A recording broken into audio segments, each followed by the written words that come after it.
What's up, y'all? Motorman here. Today we are gonna show you how to check for a blown head gasket.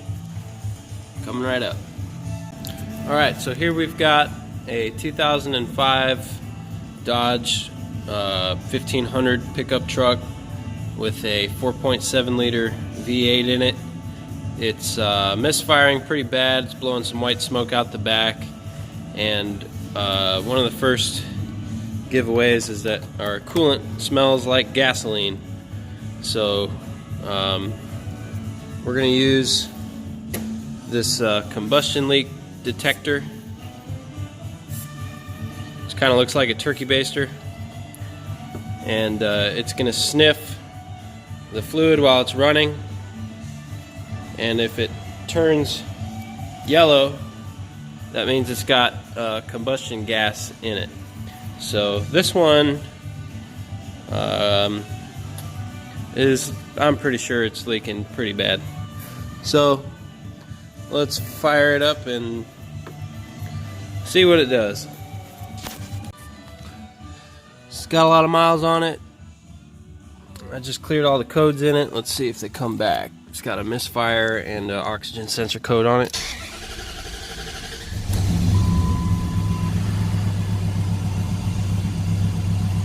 So far so good.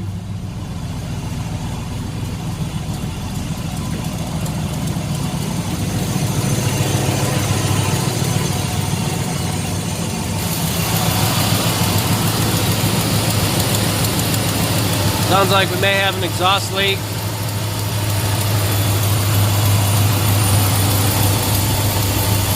Pulleys sound kind of junky. Let's see what we got here.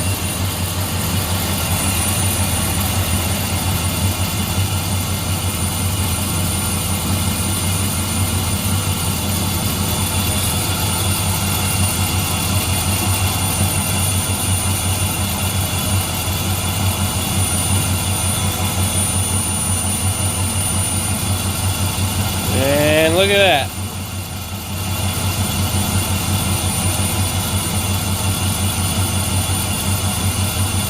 Yellow. That, my friends, is a combustion leak. So we'll calibrate it, give it some fresh air.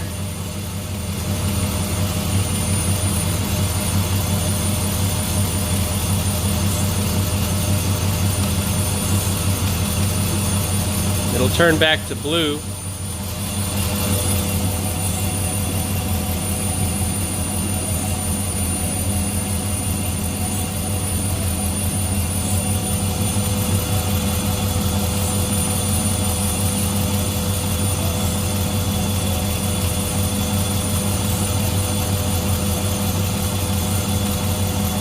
I'm just squeezing it and sucking air in, some fresh air. Nice and blue. Now we'll double check our diagnosis.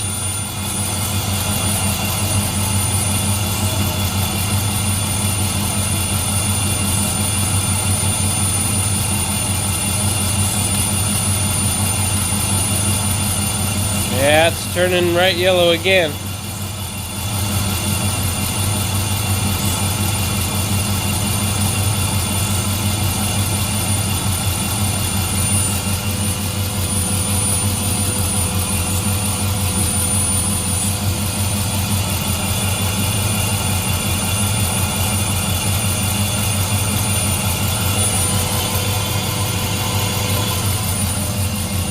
So when you do that, the coolant's got to be low enough to where you're just getting fumes out of there and not coolant, because that'll contaminate your test fluid.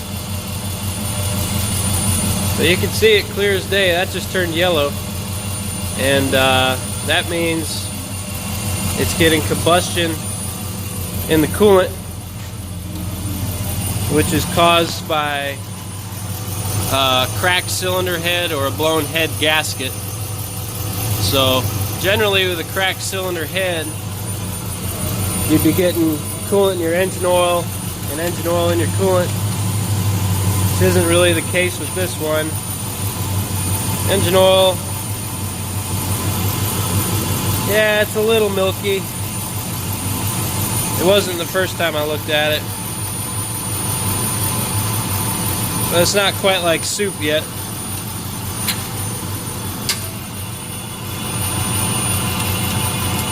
But there's not really a whole lot of engine oil in the coolant.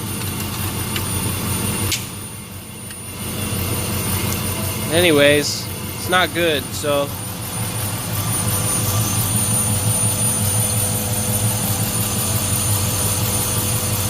his water pump is leaking a little bit too. We're gonna replace that. Anyway, that's how you check for a blown head gasket. So we're back in here, it's still running. The temperature is low. I don't know if that gauge is working or not, but our codes are still clear, no codes present. It had a oxygen sensor code and a multiple misfire and misfire on cylinder 5. And it was blowing white smoke pretty bad when the dude drove it in, but it's not super bad right now. Anyway, we're gonna write this thing up and put some head gas. Alright y'all, we got the go ahead on this thing, so we are gonna tear it down and put cylinder head gaskets in it. It's gonna be fun. Let's do it. Alright, so we're about to do the cylinder heads on this Dodge 4.7 liter V8. And so the first thing is to take the belt off and all this stuff on the front. We'll take off all our cooling fan here, alternator, AC compressor, power steering pump. Basically anything that's bolted to the cylinder heads has to come off.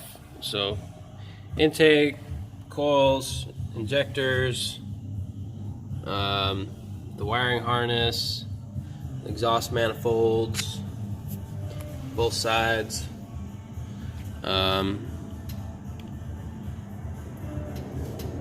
whatever else. Let's do it. Alright, so we're about to do the cylinder heads on this Dodge 4.7 liter V8. And so the first thing is to take the belt off and all this stuff on the front. We'll take off all our cooling fan here, alternator, AC compressor, power steering pump. Basically anything that's bolted to the cylinder heads has to come off. So intake, coils, injectors, the wiring harness, exhaust manifolds, both sides, and whatever else. Let's do it. Alright, what's up? We got coils out. This thing, this is where you pour your engine oil in. It just sits on the front. Got a little gasket in there. There's some nice looking soup in there.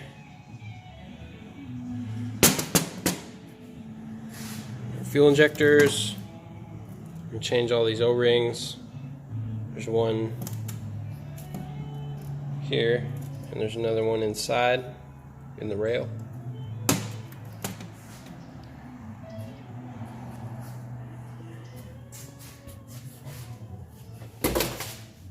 It's our coolant reservoir and washer fluid. Just got that tied over to the side with a bungee cord. And this pry bar is actually just so I can lean on it. The engine's pretty far back here.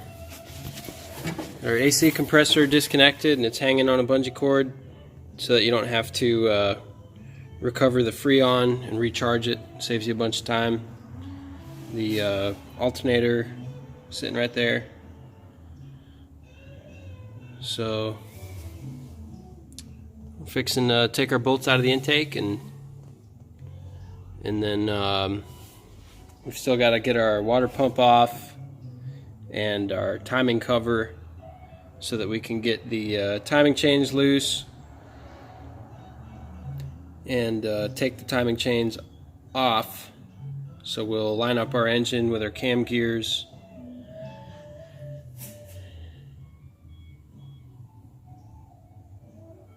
and then we'll pull our heads off. Alright y'all, we pretty much got this thing tore down. Here's our injectors, our water pump, our valve covers, and they are full of chocolate blown head gasket soup. There's our timing cover, fans and stuff, and here's our block.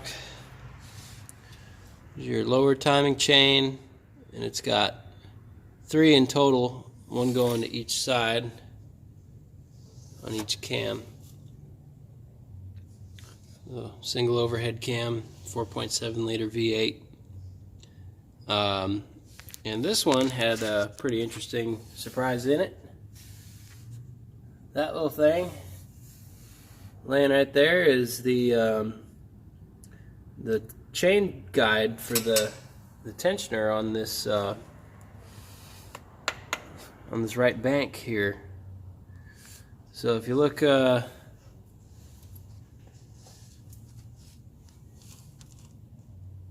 these chains, they have guides and they're tight and you can't move them, you know, because they're supposed to be real tight.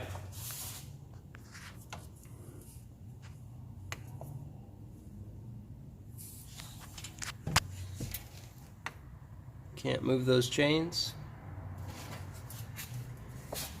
Same thing down there. Trying to hold a flashlight and a phone at the same time.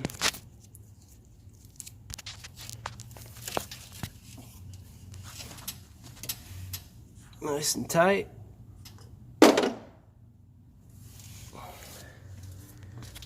But up here, this thing's all loosey-goosey. So our timing chain guide broke. There's another piece of it laying right there. Crazy thing is it wasn't running out of time, so the chain never jumped. And I think if it was on the if the guide broke on the other side, it probably would have spun out of time and had like camshaft phase codes in it. But it ran fine. Didn't have any codes for anything like that. But we're definitely going to have to put some new chain guides in it. But basically now we've got to time the engine and mark everything. Put a cylinder 1 at top dead center. And then we got to take all our timing chains off and our cam gears off so we can unbolt our cylinder heads.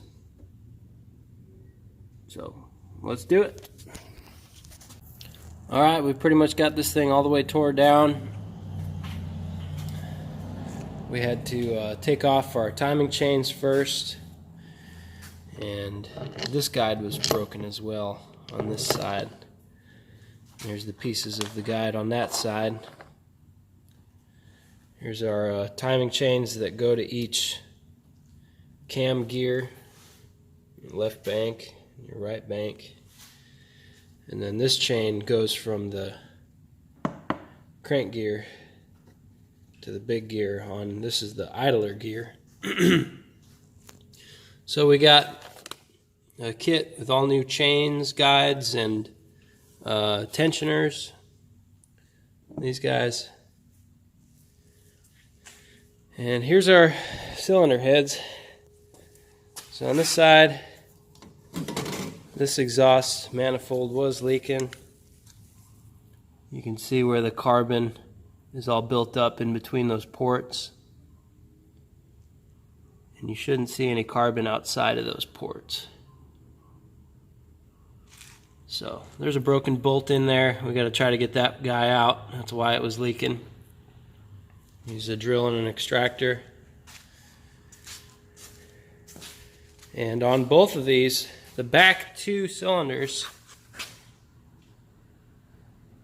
are clean-ish. You know, these have good carbon buildup on them. But these are much cleaner where the water was going in.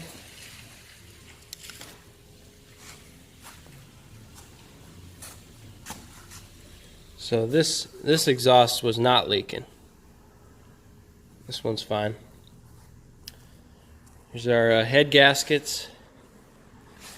And what I look for is clean spots in between the water jackets and the actual seal where it seals the combustion. And on this one we've got big clean spots and carbon trails on those back cylinders where it was leaking real bad, and the other ones aren't as bad. So what we got to do is clean these cylinder head surfaces and then use a straight edge and a feeler gauge to make sure that the head's not warped and twisted like an old piece of wood, basically, because we wouldn't want to put new head gaskets in there and still have a leak. So we got to clean our cylinder heads, repair that bolt, and then we got to clean all our surfaces down here on our head or on the block. You see these pistons have big carbon buildup on them.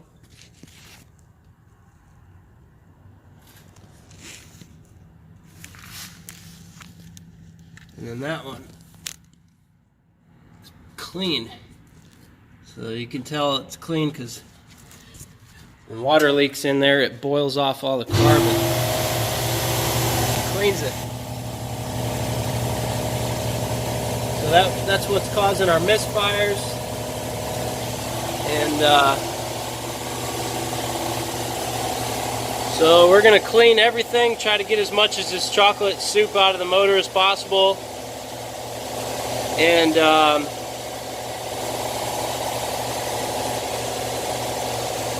bolt our heads back on, and then we got to time everything again with our new chains and everything. And get her going. Let's do it. Alright, just want to show you guys this because it's usually never this easy. Took my drill, drilled, I don't know, almost all the way through this bolt. And you pound in an extractor and you just screw that thing out. It's usually rusted completely, totally stuck, and it wants to break your extractors, and you got to heat it up and soak it with oil, and it's never easy. So I just wanted to show you guys that this one was easy. It's a good day. Boop, there's your broken exhaust stud. Happens all the time. They heat up, they cool down all the time, and they're under a lot of torque. And you've got a steel bolt that's screwed into an aluminum head through a piece of cast iron. So different materials cause corrosion when they're all together like that. And so the exhaust bolts break all the time and cause exhaust leaks. So we're well on our way to fixing this one. Good deal. Alright, this is my whizzer wheel. This is how we clean the heads. It's got a little plastic bit on it, and it won't gouge aluminum, so that's important. But I've got most of it already clean, just showing you guys how this works.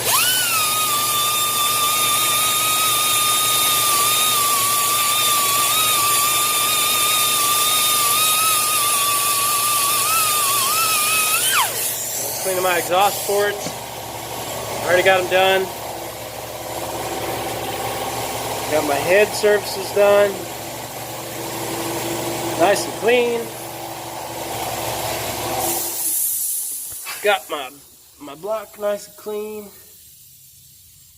You just can't have any stuck old head gasket material or rust or dirt or anything on there that'll cause your new head gaskets to leak.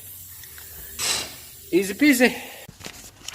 Alright, so we got our cylinder head sitting there on the block with all the bolts started in it. and you do not reuse the old bolts because they stretch. And so we've got our head on there with our new bolts installed. This is a torque procedure. So you go in the order as listed, starting in the middle, working your way out. 1, 2, 3, 4, 5, 6, 7, 8, 9, 10, 11, 12, 13, 14. And 11 through 14 are smaller bolts than 1 through 10. And we got those are new too. And so the first time around we go 15 foot-pounds with a torque wrench. And the second time around we go 35 foot-pounds. And then it says 11 through 14, 18 foot-pounds. And then step 3, you turn the bolts 90 degrees. So for those of you that do not have a torque wrench that shows degrees, now you've got to like put paint marks on there and try your best to get it exactly at 90 degrees. But this is what you need right here. This is an electronic torque wrench from Snap-on, and it'll do foot-pounds, Newton meters, inch-pounds, and degrees. So it's much more accurate. And that's generally how just about every single one is. You always got to do a degree torque turn, and it's not always an easy angle. 90 degrees, you can almost eyeball that because it's a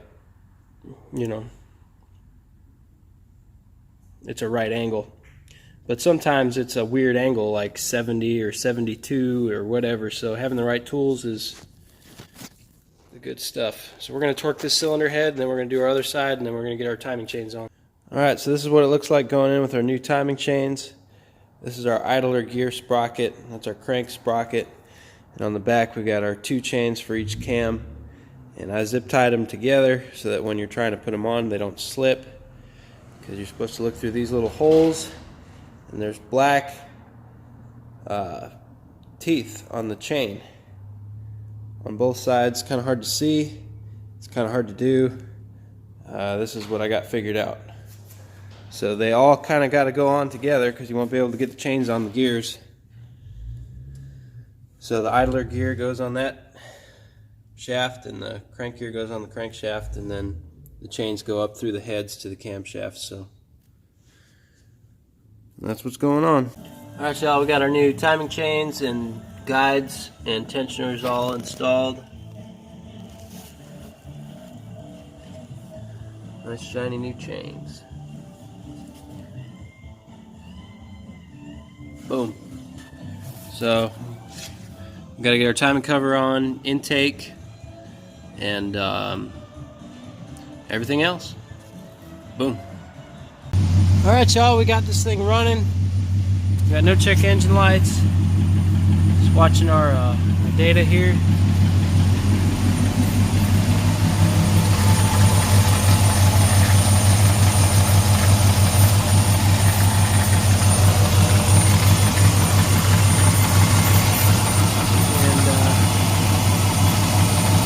This is our test fluid we did at the beginning. We're just nice and clear and blue now, no combustion gas. And that's what we like to see.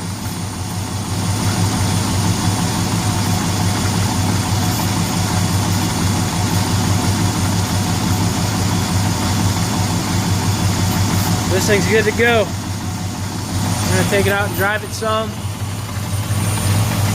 And make sure to hit me up if you need, if you got any questions about your car, or you need something fixed, your car's making weird noise. This is Motorman LLC. We're at 679 Denton Boulevard Northwest in Fort Walton Beach, and you can call me at 850-270-8763. So appreciate y'all. Thanks for watching the video, and we'll catch you next time.